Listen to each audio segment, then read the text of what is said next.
اعوذ باللہ من الشیطان الرجیم بسم اللہ الرحمن الرحیم نحمدہ ونصلی علی رسولہ الکریم۔ قرآن کریم کا دورہ قرآن جو ہے وہ ہم نے رمضان المبارک میں مکمل کیا، اور قرآن جو ہے یہ رمضان المبارک میں ہی نازل ہوا تھا، اس لیے رمضان المبارک میں سنت بھی ہے قرآن کا دورہ کرنا۔ نبی کریم صلی اللہ علیہ وآلہ وسلم کیا کرتے تھے، اور قرآن کریم میں سے ایک مرتبہ گزر جانے کے بعد ہمارا جی چاہتا ہے کہ ہم دوبارہ قرآن کریم کو پڑھیں، بار بار پڑھیں، اور یقیناً یہ بار بار پڑھنے کی کتاب ہے۔ اور قرآن کریم سے پہلے تقریباً 108 صحیفے جو ہیں وہ نازل کیے گئے، اور جو کتابیں ہمیں پتہ چلتی ہیں 4 کتابیں ہیں، توریت ہے، زبور ہے، انجیل ہے، جو قرآن کریم سے پہلے موجود تھیں، اور ان تمام یعنی 108 صحیفے اور 3 آسمانی کتابیں، ان سب کا ایسنس، ان سب کا نچوڑ قرآن کریم ہے۔ قرآن کریم ایک معجزہ ہے، ایک زندہ معجزہ، اور یہ ایک ایسا معجزہ ہے کہ جس کو ہم جتنا بھی اس کی گہرائی میں اتریں گے ہم اتنے ہی تشنا ہو جائیں گے۔ سمجھ آئی یہ بات کی کہ ہمیں لگتا ہے کہ ہم نے ایک دفعہ قرآن پڑھ لیا تو ہمارے پاس علم آ گیا، نہیں۔ ہم نے ایک دفعہ قرآن پڑھ لیا تو ہمیں لگتا ہے کہ ہمارے پاس تو کچھ بھی نہیں تھا، اب ہمیں اپنی منزل کی نشاندہی ہوئی ہے کہ کچھ ہے جس کو ہم نے پانا ہے، جس کی جانب ہماری روح کھنچتی ہے۔ تو یہ ایک تعارف ہے رب کا، رب سے روشناس کرواتا ہے ہمیں یہ قرآن، اور اللہ تعالیٰ نے قرآن ہی میں کہا ہے کہ وَرَتِّلِ الْقُرْآنَ تَرْتِیلًا، کہ اس قرآن کو یعنی ٹھہر ٹھہر کر پڑھو، خوبصورتی کے ساتھ اس کو پڑھا جاتا ہے، اس کو سیکھا جاتا ہے، اس کی قرات جو ہے، قرات کو ہم لوگ سیکھتے ہیں، اس پہ ہم محنت کرتے ہیں۔ قرآن کریم کے جو الفاظ ہیں ہم دیکھتے ہیں کہ ایک لفظ ہے نا، وہ عربی کے تو لفظ بولے جاتے ہیں نا، ویسے بھی بولے جاتے ہیں وہ لفظ، تو وہ لفظ جب قرآن کا ہو گیا اور جب ہم نے اس کو قرآن میں پڑھا تو وہ لفظ جو ہے وہ کہاں سے کہاں ہمیں پہنچا دیتا ہے۔ قرآن کا ایک ایک لفظ اپنے اندر اتنا زیادہ یعنی تجلیات کو سمیٹے ہوئے ہے کہ اگر ہمیں سمجھ آ جائے تو بلیو کریں کہ یہ ایسی معرفت کی باتیں ہیں کہ یہ ہم کھلے عام کر بھی نہیں سکتے۔ یہ اتنی بڑی باتیں ہیں کہ جو بس اس رستے پہ جاتا ہے، یا جس کو ہم کہتے ہیں نا کہ جس نے کبھی چاکلیٹ کھائی نہیں ہے تو اس کو ہم جتنا بھی سمجھائیں کہ چاکلیٹ کا ایسا ٹیسٹ ہوتا ہے تو وہ لفظوں سے کبھی سمجھ ہی نہیں سکے گا۔ بالکل اسی طرح قرآن کے راز ایک ایسی چیز ہے کہ جس کو ہم جتنا ڈیپلی جاتے جائیں گے اور جتنا جو گہرائی میں اترتا جائے گا اس کے اوپر اللہ تعالیٰ اتنے ہی یہ اسرار و رموز کھولتا چلا جائے گا۔ اور قرآن کو ہم دیکھیں تو قرآن جو ہے یہ چونکہ یہ پچھلی تمام جو کتابیں آئی تھیں ان سب کا نچوڑ، ان سب کا ایسنس ہے، اور اس کو جامع العلوم بھی کہا جاتا ہے۔ اور جتنے بھی علوم، آسمانی علوم دنیا پر آئے ان سب کا مقصد بنی نوع انسان کی تربیت تھا، اور قرآن جو ہے یہ انسان کے لیے آیا ہے، یہ انسان کی تربیت کے لیے کتاب آئی ہے، یہ انسان کو انسان سے روشناس کروانے کے لیے یہ کتاب آئی ہے۔ اور اللہ کریم نے اسی کتاب میں فرما دیا الیوم اکملت لکم دینکم، کہ اب دین مکمل ہو گیا تم پہ، اور اللہ تعالیٰ نے اسی دین کو تمہارے لیے پسند کر لیا۔ اور یہ دین جب ہم پہ مکمل ہو گیا اور ہمارے لیے اللہ نے اس کو پسند کر لیا تو اللہ نے کیا کہا کہ یہ دین ہے کیا؟ یہ دین ہم تک پہنچانے والا کون ہے؟ جس کے ذریعے ہم تک یہ دین پہنچا، ہمارا یہ کام ہے کہ ہم نے اس تک پہنچنا ہے۔ جب ہم اس ہستی تک پہنچنے میں کامیاب ہو جاتے ہیں تو پھر یہ دین ہم پر اترنے لگتا ہے، پھر یہ قرآن واقعتاً ہمارے قلوب پر اترتا ہے۔ اس کے بغیر ہم قرآن کو نہیں سمجھ سکتے۔ اس ہستی تک پہنچے بنا اگر کوئی یہ چاہے کہ اس کو قرآن سمجھ میں آ جائے تو قرآن اس کو سمجھ میں نہیں آئے گا. پھر وہ گمراہ تو ہو سکتا ہے، وہ فساد تو دین میں برپا کر سکتا ہے، لیکن وہ اللہ کو نہیں پا سکتا. اللہ تک جانے کا ہر رستہ آقا علیہ الصلوۃ والسلام تک پہنچنے کے بعد ہی وہ ٹرین ملے گی جس میں بیٹھ کے ہم اللہ تک پہنچیں گے، اس سے پہلے نہیں پہنچے گی. اور آقا تک پہنچنا یہ بنیادی شرط ہے. جب یہ شرط پوری ہو جائے گی تو قرآن کی سمجھ آنے لگ جائے گی. اور قرآن کو آپ دیکھیں کہ اسی کے دل کو بدلتا ہے، اسی کے دل میں سکون لاتا ہے، اسی کی کیفیات کو بدلتا ہے. جو اپنے دل میں آقا علیہ الصلوۃ والسلام کی محبت رکھتا ہے اور جس کو حضوری کی کیفیت نصیب ہو جاتی ہے، اسی تک جو ہے قرآن جو ہے پھر اس کے دل تک رسائی حاصل کرنے لگ جاتا ہے.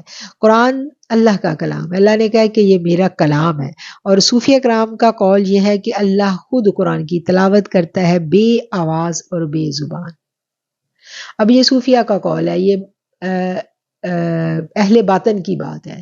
اس کی کوئی یعنی میں یہ نہیں کہوں گی کہ اس کے اوپر ہم زیادہ تبصرہ کریں، لیکن یہ ایک صوفیہ کا قول مجھ تک پہنچا جو میں نے آپ تک پہنچا دیا. اور قرآن کریم کو پڑھنا ایک سعادت ہے. ہم لوگ پڑھتے ہیں، بچپن سے آج تک ہم لوگ پڑھتے آئے ہیں، ہم نے اس کو سیکھا، صحیح تلفظ کے ساتھ ہمیں قرآن پڑھنا سکھایا جاتا ہے. اور اللہ تعالیٰ نے کہا کہ میں نے اس کتاب کو نازل کیا اور میں ہی اس کی حفاظت کرنے والا ہوں. اور اللہ نے حفاظت کی. 1400 برس گزر گئے، قرآن کو پڑھنے والے آج بھی دنیا کے جس کونے میں بھی موجود ہیں، وہ اس کو ایک ہی طرح پڑھتے ہیں، نہ زیر نہ زبر، کچھ بھی فرق نہیں ہے. یہاں امریکہ میں دیکھ لیں، حرم پاک میں دیکھ لیں، افریقہ، پاکستان، ہر جگہ دنیا کے جہاں جہاں مسلمان ہیں ایک ہی قرآن ہے. ایک لفظ کی اللہ نے اس کی حفاظت کی ذمہ داری لی ہے. اور اللہ نے کہہ دیا وَلَقَدْ يَسَّرْنَا الْقُرْآنَ لِلذِّكْرِ فَهَلْ مِن مُدَّكِرٍ. ہم نے قرآن کو سمجھنے کے لیے آسان کر دیا، تو ہے کوئی جو اس کی فہل میں مدکر، ہے کوئی جو اس کی تلاوت کرے، ہے کوئی جو اس کو یاد کرے، ہے کوئی جو اس سے نصیحت پکڑے، ہے کوئی جو اس کا ذکر کرے. تو یہ مدکر کے اتنے سارے معنی ہیں جو ترجمہ کرنے والوں نے کیے ہیں. اب کیا ہے کہ قرآن سمجھنے کے لیے آسان ہو گیا. جب ہم قرآن کو پڑھیں گے تو قرآن کو ہم سمجھنا چاہیں گے اس کے ترجمے کے ساتھ، تو یہ ہمیں سمجھ میں آنا شروع ہو جائے گا. اب سمجھ کے پھر آگے درجے ہیں. جس طرح قرآن کی تلاوت کرنی، اس کی تلاوت کرنی بھی مشکل نہیں ہے. آپ تھوڑی سی محنت کر کے قرآن کو سیکھ لیتے ہو. اور قرآن کا ایک ایک لفظ جب ہمیں پتہ چلتا ہے کہ ایک ایک حرف جب ہم قرآن کا پڑھتے ہیں تو قرآن جو ہے اس ایک ایک حرف کے بدلے ہمیں نیکیاں دیتا ہے. تو قرآن دیتا ہے نیکیاں ہمارے نامہ اعمال میں لکھی جانے لگتی ہیں، اور ہمارا جو نیکیوں کا گراف ہے یہ اوپر سے اوپر ہوتا چلا جاتا ہے. اب قرآن کو پڑھنا، اس کی تلاوت کرنا اور اس سے نیکیاں اکٹھی کرنا، یہ ایک حصہ ہے، یعنی یہ ایک پارٹ ہے، یہ کل نہیں ہے، یہ جز ہے. اب کل کیا ہے؟ کل آپ سب نے قرآن کریم پڑھا، بار بار اللہ تعالیٰ قرآن میں کیا کہہ رہا ہے؟ قرآن میں اللہ کا بار بار ہمیں جو مخاطب کر کے انسان کو اللہ کہتا ہے افلا یاقلون، افلا یتدبرون، افلا یتفکرون. تم غور و فکر کیوں نہیں کرتے؟ تم تدبر کیوں نہیں کرتے؟ تو یہ قرآن پر تدبر کیا ہے؟ قرآن پر تدبر کرنا، قرآن پر غور و فکر کرنا کیا ہے؟ اس غور و فکر پر پھر کیا ہے کہ پھر لوگ زندگیاں لگا دیتے ہیں. پھر جو اس غور و فکر میں لگ جاتا ہے تو پھر وہ اس میں ڈوبتا ہی چلا جاتا ہے. پھر کیا ہے کہ پھر وہ یہ سعادت ہے جس کو نصیب ہو جائے، اور جس کو یہ سعادت نصیب ہو جاتی ہے پھر وہ سعید بن جاتا ہے. پھر اللہ تعالیٰ اس کی ذات کو بابرکت بنا دیتا ہے. پھر اللہ تعالیٰ اس کو مستجاب الدعوات بنا دیتا ہے. پھر لوگوں کے دلوں میں اس شخص کی اللہ محبت ڈال دیتا ہے. اس کے ارد گرد والے لوگ جو ہیں وہ اس سے محبت کرنے لگتے ہیں. لوگ اس کے پاس آتے ہیں کہ آپ ہمارے لیے دعا کرتے ہیں. پھر وہ اللہ کا ایک مقرب بن جاتا ہے. اللہ کے مقربین میں جو ہے اللہ تعالیٰ اس کو شامل کر لیتا ہے. جو کیا کرتا ہے، جو قرآن میں تدبر اور غور و فکر کرنے لگ جاتا ہے. اور جو قرآن میں کوئی تدبر اور غور و فکر کرتا ہے، قرآن اپنے اسرار و رموز اس شخص پر پھر کھولنے لگتا ہے. یہ ایک نئی زندگی کا دروازہ اس شخص کے لیے کھل جاتا ہے. دو طرح کے لوگ ہوتے ہیں نا. ایک تو صاحب شریعت ہوتا ہے، جو قرآن کو پڑھتا ہے، جس نے قرآن کو حفظ کیا، ترجمے سے وہ پڑھ لیا قرآن، اور پھر وہ قرآن کو پڑھنے پڑھانے میں درس و تدریس میں لگ گیا. اور ایک وہ جو جس کو ہم کہتے ہیں صوفیہ کہتے ہیں، جس کو ہم راہ سلوک کے مسافر کہتے ہیں، وہ کیا کرتے ہیں، وہ جب قرآن کو پکڑتے ہیں، تدبر میں جاتے ہیں، تو پھر وہ اندر ڈوب جاتے ہیں. پھر ان کے آگے ایسی اللہ تعالیٰ ایک روحانیت کے راز جو ہے، اللہ تعالیٰ روحانیت کیا ہے؟ روحانیت یہی ہے نا کہ اللہ اپنے رازوں میں اپنے بندوں کو شریک کر لیتا ہے. پھر جب اللہ کے وہ رازدار بن جاتے ہیں تو پھر ان کے لب خاموش ہو جاتے ہیں. پھر وہ بحث مباحثے میں نہیں پڑتے، پھر وہ چپ ہو جاتے ہیں. پھر ان کو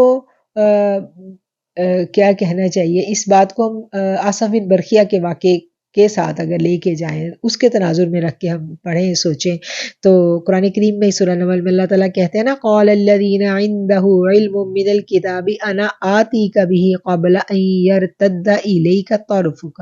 اس نے عرض کی جس کے پاس کتاب کا علم تھا کہ میں اسے آپ کی بارگاہ میں پلک جھپکنے سے پہلے لے آؤں گا. وہ ایک انسان ہی تھا نا، اس کے پاس کتاب کا علم تھا. وہ علم کہاں سے آیا؟ اس کے پاس غور و فکر سے آیا نا، تدبر کرنے سے آیا.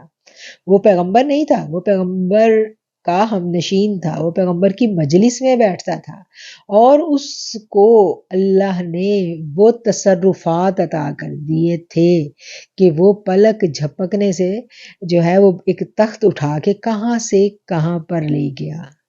تو یہ کیا ہے کہ جو لوگ جب جو صاحب باطن ہوتے ہیں، جو سالک ہوتے ہیں، جب ان پر سلوک کے راز اللہ تعالیٰ ان کو اپنے رازوں میں شریک کرتا ہے، تو پھر اللہ تعالیٰ ان کا باطن جو ہے وہ منور کر دیتا ہے، اور اس باطن کے نور کی روشنی میں پھر اللہ تعالیٰ ان کو بہت کچھ عطا کر دیتا ہے.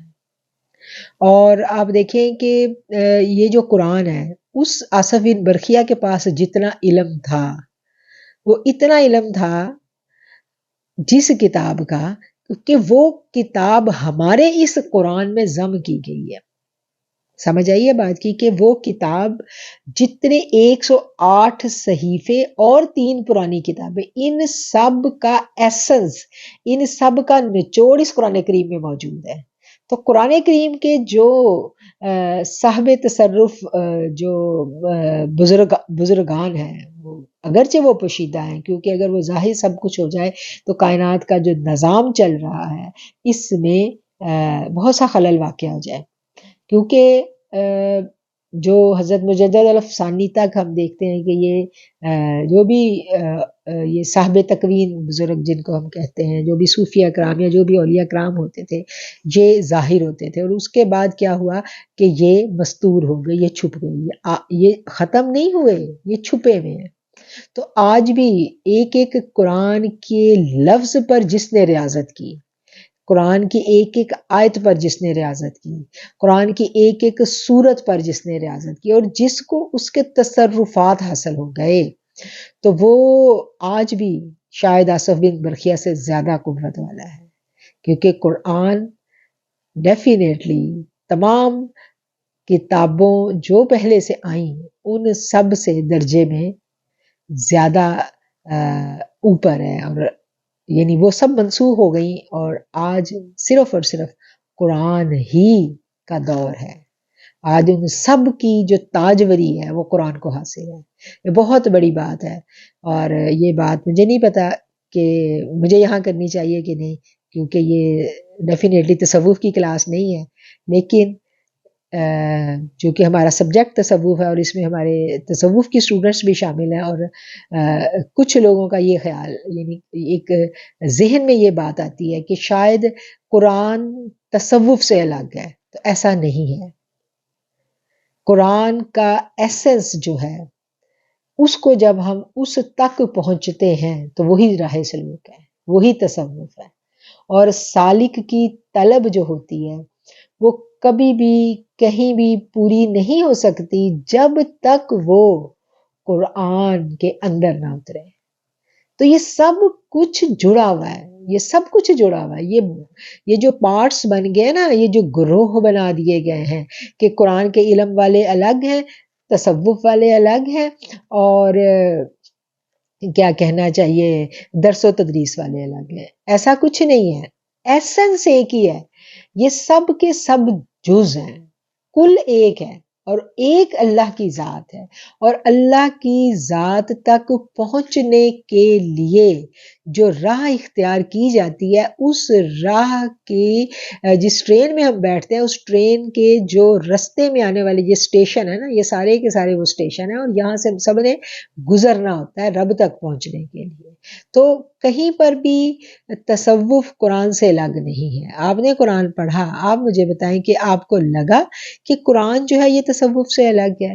نہیں ہے الگ۔ ابھی آپ لوگوں کو ٹائم دیا جائے گا بات کرنے کا، تو اس میں آپ لوگ اپنی رائے کا اظہار کر سکتے ہیں اس پر۔ کہیں پر بھی تصوف سے قرآن الگ نہیں ہے، اور قرآن کا جوں قرآن کے اندر ہم اترتے چلے جائیں گے، تدبر کرتے چلے جائیں گے، اور تو ہم دیکھیں گے کہ اللہ اپنے رازوں میں ہمیں شریک کرتا چلا جائے گا۔ اور تصوف اور روحانیت بھی یہی ہے کہ اللہ اپنے رازوں میں آپ کو شریک کر لیتا ہے۔ رازوں میں کس کو شریک کیا جاتا ہے؟ جس سے بڑی پکی دوستی ہو جائے۔ تو دوستی کیا ہے؟ دوستی ولایتی ہے نا۔ تو دوستی تو اللہ نے کہا نا کہ جو میرے دوست ہیں، اللہ اپنے دوستوں کے بارے میں بڑا سینسٹیو ہے۔ تو جو اللہ کے دوست، جن کو اللہ اپنا دوست بنا لیتا ہے، پھر اللہ ان کے اوپر پھر اللہ تعالیٰ یعنی ان کے اوپر جو کرم کرتا ہے، اس کرم کی پھر کوئی حد نہیں ہوتی۔ پھر اللہ کہتا ہے نا کہ وہ آگے ہی بڑھنے والے ہوتے ہیں، اور وہ دوستی اس وقت تک نصیب نہیں ہوتی۔ دوستی کی وہ کیا کہنا چاہیے، دوستی کی وہ جو معراج ہے، جس کو واقعتاً ہم کہتے ہیں کہ ولی کے درجے پر پہنچ جانا، تو یہ ولایت ایسے ہی نصیب نہیں ہوتی۔ اس کے لیے جو راہ سلوک ہے وہ اختیار کرنی پڑتی ہے، اور راہ سلوک جو ہے وہ باطن کی اصلاح کا نام ہے، اور باطن کی اصلاح جو ہے وہ ظاہر کی اصلاح کے بغیر ممکن نہیں ہے۔ یہ سب رستے ایک دوسرے سے جڑے ہوئے ہیں، اور اگر ہم شریعت کو تصوف سے جدا کر دیں تو پھر جو آج ہمیں عجیب ایک ڈرامہ باز قسم کے بھی نظر آتے ہیں نا، معاشرے میں ایک گروہ نظر آتا ہے جو اسلام کا نام لیتا ہے لیکن ایک مذاق بنا ہوا ہے، اور ان میں ہمیں کہیں بھی شریعت یا اسلام نظر نہیں آتا، اور اس کی وجہ سے جو اصل اسلام کا صوفیانہ رنگ ہے وہ کہیں چھپ گیا ہے، کہیں معدوم ہو گیا ہے، بلکہ ایک میں کہوں گی کہ ایک کلنک کا ٹیکا بن گیا ہے وہ اصل صوفیزم پر۔ اصل صوفی تو زندہ ہوتا ہے لیکن وہ زندہ نہیں ہوتا، وہ تو اپنی ذات کو، اپنی خواہش کو، سب کچھ تیاگ چکا ہوتا ہے۔ وہ واقعتاً ان لوگوں میں ہوتا ہے کہ جنہوں نے، اللہ کہتا ہے نا، فروخت کر دی انہوں نے اپنی زندگیاں، وہ واقعتاً فروخت کر چکا ہوتا ہے۔ وہ صحابہ کرام کی زندگیوں میں ہمیں نظر آتا ہے نا۔ تو یہ جو بڑی بڑی باتیں ہم کہتے ہیں اور زبان سے ان لفظوں کا ادا کر دینا بے حد آسان ہے۔ صبر، ہم کسی کو کہتے ہیں بھئی صبر کرو، بڑا لفظ ہے، 3 لفظ ہے، سواد بیر ہے، کتنا آسانی سے ہم کسی کو کہہ دیتے ہیں صبر کریں، لیکن جس کے اوپر بیت رہی ہوتی ہے، جب وہ تڑپ رہا ہوتا ہے تو اس سے پوچھیں کہ صبر کتنا مشکل ہے۔ لیکن صبر آسان کب ہوتا ہے؟ صبر آسان اس وقت ہوتا ہے جب ہم اپنے اندر سے اپنی رضا اور اپنی مرضی کو مار دیتے ہیں نا، موتو قبل موتکم، جب اندر مر جائے گی، میں مر جائے گی، تو پھر خاموشی چھا جائے گی اندر، پھر آنسو بھی نکلیں گے تو ان کی آواز نہیں آئے گی.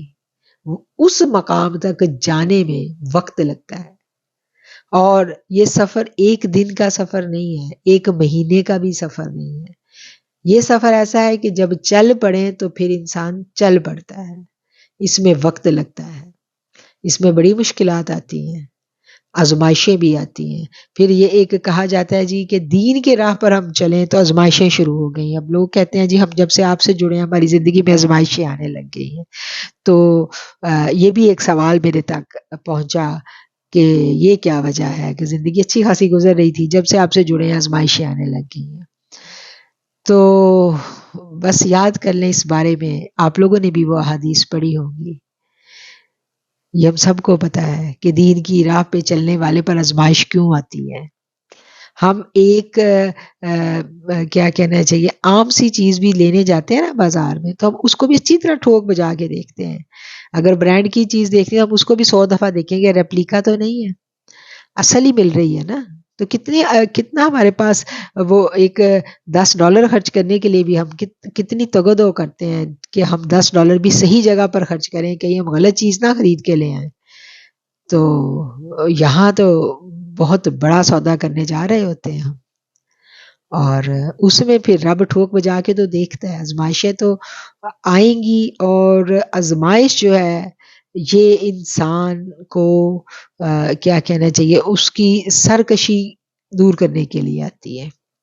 جب انسان آزمائش میں آتا ہے نا، جب تک دیکھیں آپ بھوکے نہیں رہیں گے، آپ کو دوسروں کی بھوک کا اندازہ ہی نہیں ہوگا. جس نے کبھی بھوک ہی نہیں دیکھی اس کو کیا پتا کہ بھوک کیا ہوتی ہے. جس نے کبھی دکھ نہیں دیکھا وہ دوسروں کو بڑی آسانی سے تسلی دے دے گا، بھائی نہیں بس چھوڑو کوئی بات نہیں، گزر جاؤ گے دکھوں میں سے، دکھ آتے جاتے رہتے. لیکن جس نے ایک ایک پل دکھ کا گزارا ہوتا ہے وہ اتنی آسانی سے کسی کو نہیں کہتا. اس کو پتہ ہے کہ یہ مشکل ہے. اور صبر کرنا، جس نے صبر کے گھونٹ پیے ہوتے ہیں اس کو پتہ ہوتا ہے کہ صبر کا ایک ایک گھونٹ پینا کتنا مشکل ہے. لیکن کیا ہے کہ یہ سب اس سب سے گزرنا پڑتا ہے.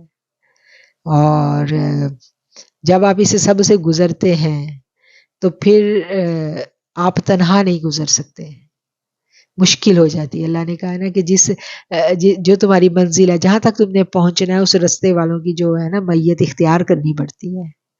تو جیسے آپ کے دوست ہوں گے ویسا ہی آپ کا اپنا جیسا ایمان آپ کے دوستوں کا ہوگا ویسا ہی ایمان آپ کا بھی ہوگا. تو ایمان والوں کی سنگت اختیار کرنی پڑتی ہے. اگر ہم چاہتے ہیں کہ ہمیں صبر کرنا آ جائے تو ہمیں ایسے لوگوں کی دوستی چاہیے ہوتی ہے کہ جو صبر والے ہوں، جو صبر کی جو کڑواہٹ ہے جنہوں نے چکھی ہو. صبر آسان نہیں ہے.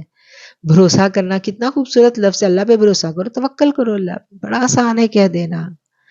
لیکن اس میں سے گزرنا، وہ آپ دیکھیں نا کہ بحر ظلمات میں دوڑا دیے گھوڑے جس نے، تو وہ ایسے ہی تھوڑی گھوڑے دوڑا دیے جاتے ہیں، ایسے کو دوڑائے جاتے ہیں گھوڑے. ہم کہتے ہیں بسم اللہ الذی لا یضر پڑھ لو، زہر بھی اثر نہیں کرے گا. ہم پہ تو کر جاتا ہے اثر، کیونکہ ہمارے بھروسے کا وہ لیول نہیں ہے. تو اس لیول پر اپنے بھروسے کو لے کے آنا یہ آسان کام نہیں ہے، اس میں سے گزرنا پڑتا ہے.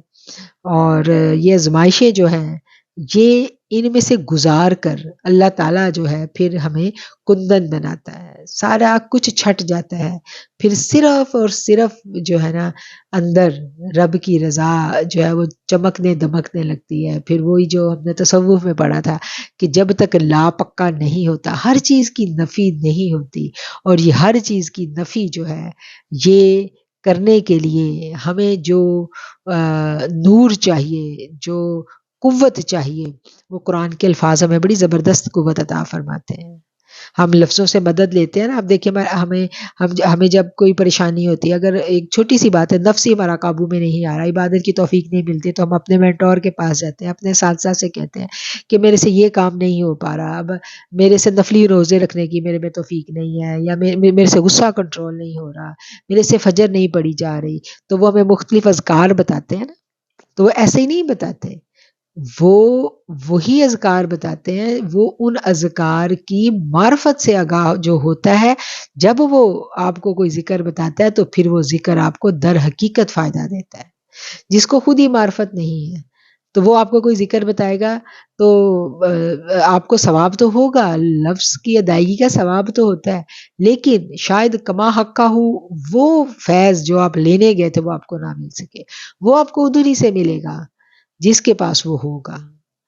اور بس یہی فرق ہوتا ہے کہ جب ہم کسی صاحب باطن سے جڑ جائیں تو ہمارے دلوں پہ تبدیلی آتی ہے، اور اصل جو تبدیلی ہے وہ اسی وقت آتی ہے جب ہمارے جو قلوب ہیں وہ ان کی پراپر کیا کہنا چاہیے، جو ایک آپ کا مینٹور ہے وہ اس کے اندر سے، مینٹور کا یہی کام ہوتا ہے نا کہ وہ آپ کے اندر سے دنیا کی محبت کو نکالتا ہے اور رب کی محبت ڈالتا ہے۔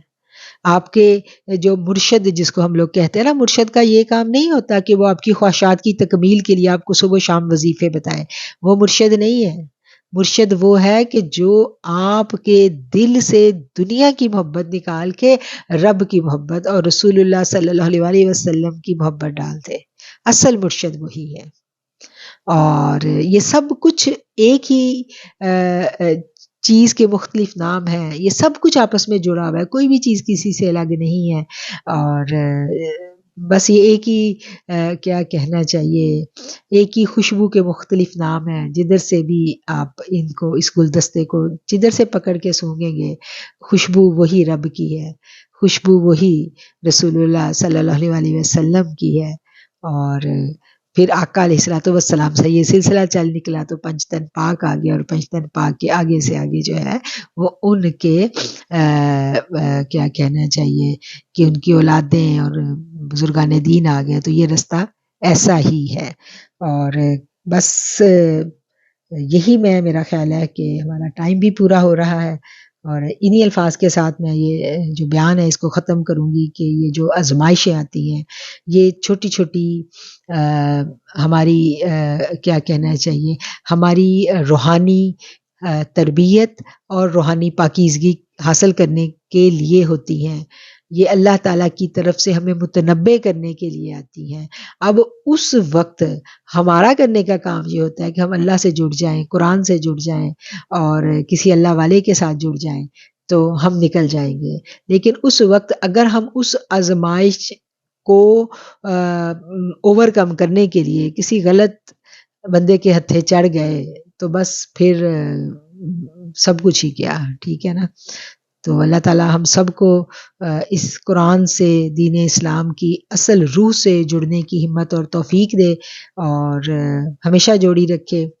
اللہ کریم ہمیں ہدایت پہ رکھے اور ایمان پہ رکھے۔ ہم دعا کر لیتے ہیں، اس کے بعد پھر جو بہنیں گفتگو کرنا چاہتی ہیں ہم ان کی بات سنیں گے۔